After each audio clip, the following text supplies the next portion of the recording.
At this point in the course, you understand something critical. The ISM is not trying to eliminate risk.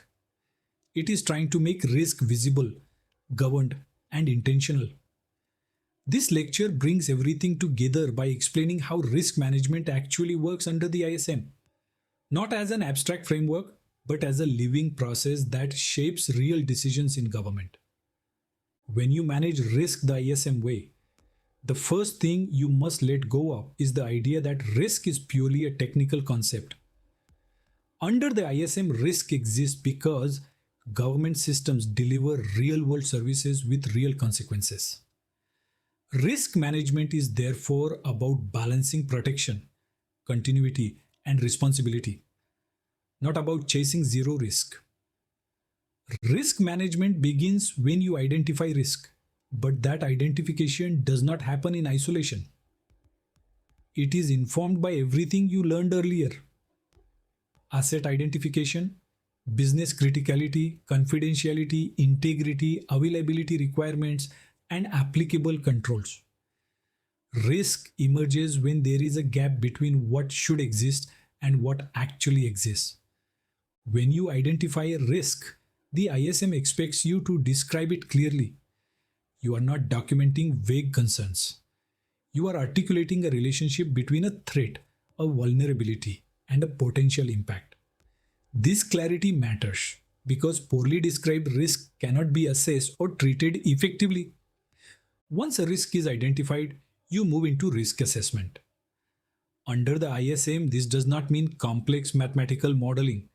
It means understanding likelihood and impact in the context of government operations.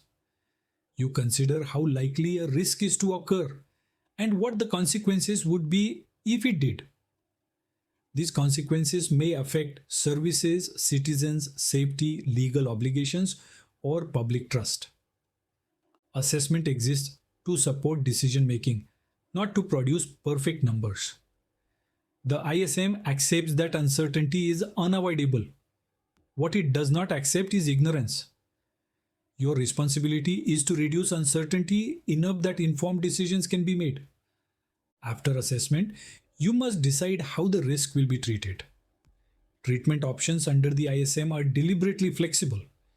You may reduce the risk by implementing controls. You may share the risk through contracts or service arrangements. You may avoid the risk by changing how a system operates. Or, in some cases, you may accept the risk. This is where many people misunderstand the ISM. Risk acceptance is not a shortcut. It is not what you do when you run out of time or budget. Risk acceptance is a formal decision that recognizes that further treatment is not reasonable or proportionate given the context. When you accept risk under the ISM, several things must be true. The risk must be clearly documented.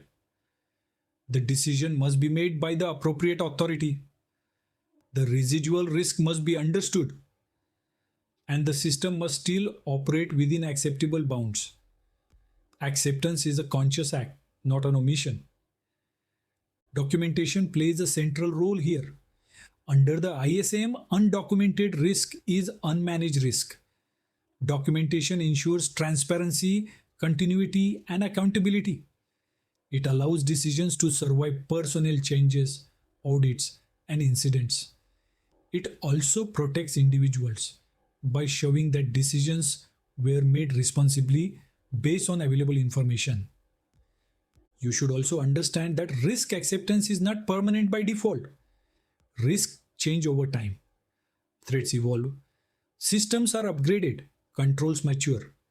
The ISM expects you to review accepted risks periodically and reassess whether they remain acceptable. Risk management is cyclical, not linear. This is why governance is so important. Risk decisions do not belong solely to technical teams.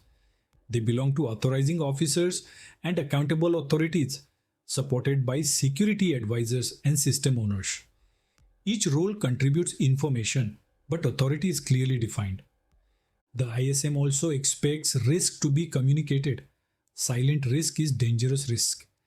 Stakeholders must understand what risk exists, why they were accepted or treated, and what their implications are. Communication ensures that risk does not surprise leaders during incidents or audits. Another key aspect of ISM aligned risk management is traceability. You should always be able to trace a risk back to a system, a business function, and a decision.